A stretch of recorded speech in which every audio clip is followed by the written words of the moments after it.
এই পিপল, একটা মানুষ চারটা ভাষায় কথা বলতে পারে, বাংলা, ইংরেজি, জার্মান অ্যান্ড ফ্রেঞ্চ। এবং সেই মানুষটার সাথে এভরিডেই আমাকে কাজ করতে হচ্ছে এবং নানাভাবেই তার সংস্পর্শে আমি থাকি। সো যেখানে আমার নিজের আমার নিজের মাতৃভাষা বাংলা ভাষায় কথা বলতে যে আমার পা পিছলে আলুদম হয়ে যায়, সেখানে এরকম একটা মানুষ যিনি চারটা ভাষায় কথা বলতে পারেন, লিখতে পারেন, পড়তে পারেন, মানে মানে খুব ভয়ঙ্কর লাগে মাঝে মাঝে। এবং she is really a inspiration for me. এবং আমার অনেক রাগ লাগে একটা মানুষ এত ট্যালেন্টেড কেন হয়। উনি আবার একটা স্কুলের টিচার। উনি এবং স্কুলের টিচার সম্পর্কে তো ধ্যান ধারণা আছেই। 4-5টা সেকশন, 3-4টা বিল্ডিং, সকাল থেকে বিকাল পর্যন্ত এই দৌড়াদৌড়ি, তারপরে নানা অ্যাডমিনিস্ট্রেশনের আবার নানা ধরনের কাজ।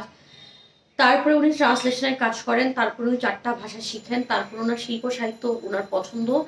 কোনো না কোনো একটা বই উনি পড়ছেন, কিছু না কিছু কোনো না, হ্যাঁ, কিছু না কোনো একটা বই, ইদার উনি কোনো একটা বই পড়ছেন, নাহলে কোনো একটা মুভি উনি দেখছেন এভরিডে। উনি একটা থিয়েটার দলের অ্যাসিস্ট্যান্ট ডিরেক্টর হিসেবে আছেন। এবং এই কাজগুলোর বাইরে উনি ছোটোখাটো টুকটাক আরও অনেক অনেক অনেক নানা ধরনের এবং আরও অনেকগুলো উনি কাজ করেন।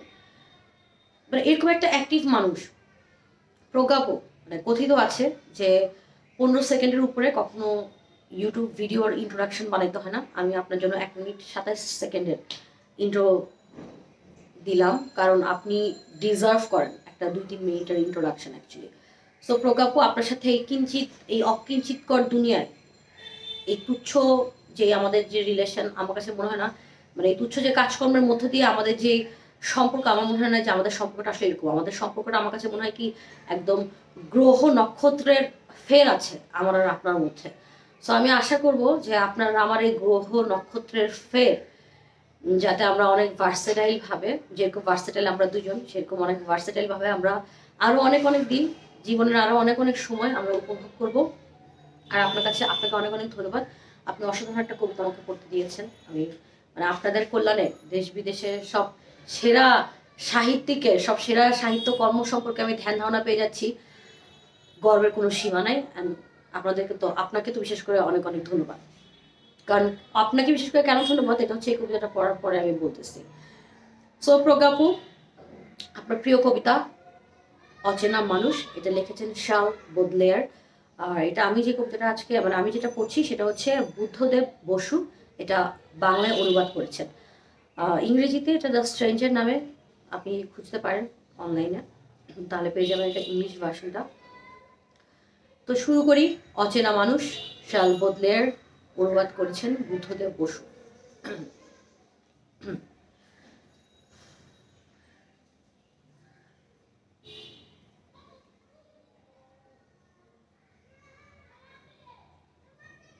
বলো আমাকে, রহস্যময় মানুষ, কাকে তুমি সব থেকে বেশি ভালোবাসো? তোমার পিতা, মাতা, ভ্রাতা অথবা ভগ্নী?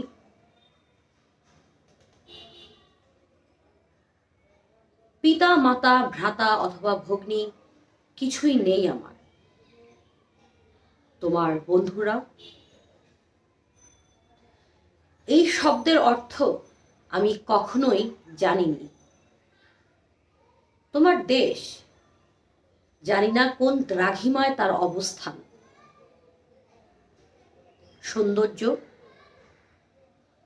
পারতাম বটে তাকে ভালোবাসতে, দেবী তিনি অমরা। কাঞ্চন? ঘৃণা করি কাঞ্চন, যেমন তোমরা ঘৃণা করো ঈশ্বরকে। বলো তবে অদ্ভুত অচেনা মানুষ, কি ভালোবাসো তুমি? আমি ভালোবাসি মেঘ, চলিষ্ণু মেঘ, উঁচুতে, ওই উঁচুতে। আমি ভালোবাসি আশ্চর্য মেঘ দল। দারুণ না কবিতাটা? আমাকে না কেউ কখনো যদি জিজ্ঞেস করে, আমি তো অনেক ধরনের অনেক কিছু করি এবং আমি যাই করি, আমি যেটা ভালোবাসি আমি সেটাই করি। কিন্তু আমাকে যদি কেউ, আমি যদি আমার নিজেকে প্রশ্ন করি বা কেউ যদি আমাকে এরকম আসলে জানতে চায় যে খুবই অন্তরের খুব গহীনে আমি আসলে কি ভালোবাসি, আমার মনে হয় যে আমি এইসব মেঘ, পিঁপড়া, গাছের একটা পাতা, এগুলোকে মনে হয় বেশি ভালোবাসবো আমি। আর মেঘ, মেঘ নিয়ে তো আমার ব্যক্তিগত, মেঘের একটা ব্যাপার আমি জানি না, এটা আমার সঙ্গে কমেন্টে শেয়ার করেন যদি আপনারা কি ওটা ফিল করে থাকেন। মেঘ, এভরিডেই আমি মেঘ দেখি, কিন্তু এভরিডেই মেঘ আমাকে নতুন নতুন ফিলিংস দেয়। মানে আজকে যে মেঘ দেখেছি, কালকে আমি আমার মনে না ওই আমি সেম মেঘটা দেখতেছি, কারণ ও যে আকারে, যে রকমে, যে ভাবে, যে রঙে, যে আলোতে, ওর টোটাল এনভায়রনমেন্ট মিলে, যে ওয়েদারের মধ্যে, যে রঙের মধ্যে সবকিছু মিলায় আমি ওকে যেভাবে, এবং ওর এই ছোট্টা ছুটি আবার খুব একদম অনেক ভারী বিশাল হয়ে যে ও এত স্মুথ একটা গ্লাইড, যেটা আসলে আমার কাছে মনে হচ্ছে যে ও থমকে আছে, এবং ওই বিশালতাটা আবার ওই ক্ষুদ্রতা সবকিছু মিলায় মেঘ। আমার ইচ্ছা করে কি যে আমি, মানে ওর ওই কোমলতাটার জন্য আমি ইচ্ছা করি কি আমি মেঘের উপরে আমি নিজেকে এরকম ছেড়ে দিই আর ও ভেসে যায়।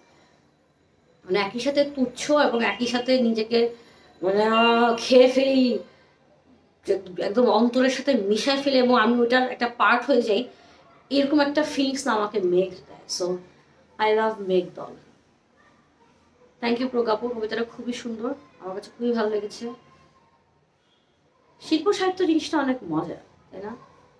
অনেকে দাবি করে যে শিল্প পড়লে কি হয়, সাহিত্য পড়লে কি হয়, একটা কবিতা, একটা গল্প, একটা নাটক, একটা মুভি, এগুলো দেখলেই বা কি হয়। এটা দেখলে কি হয় এটা না, যতক্ষণ আসলে নিজে থেকে দেখে পড়ে জানে, আমি জানি না আসলে আমি কি হয়, এটা আমার কাছে ভালো লাগে। আই ডোন্ট নো, এটার সাথে মনে হয় আমার বাবা মার কোনো একটা সম্পর্ক আছে, আমার বড় মামার অনেক বিশাল অবদান আছে। কারণ এই ধরনের, এই যে একটু একটা কিছু নতুন কিছু পড়া বা একটা নতুন কিছু একটা ইনফরমেশন সম্পর্কে যারা যারা নতুন কিছু একটা শিখা, এই ব্যাপারগুলো না, মানে আব্বু আম্মু আর বড় মামা ওনাদের কারণে মনে হয় এই ব্যাপারগুলো আমার মাথার মধ্যে ঢুকে গেছে, এবং আমি খুব পছন্দ করি নতুন নতুন কিছু একটা মধ্যে নিজেকে মানে ছেড়ে দিতে ভাল লাগে আমার। যাই হোক, সো যারা কষ্ট করে দিনের পর দিন আমার এই কবিতা পড়া খেলা সহ্য করে যাচ্ছেন তাদেরকে অনেক অনেক ভালোবাসা এবং অনেক অনেক ধন্যবাদ। সবাই ভালো থাকেন, সুস্থ থাকেন। প্রজ্ঞাপু, লাভ ইউ, ভালো থাকেন, টাটা।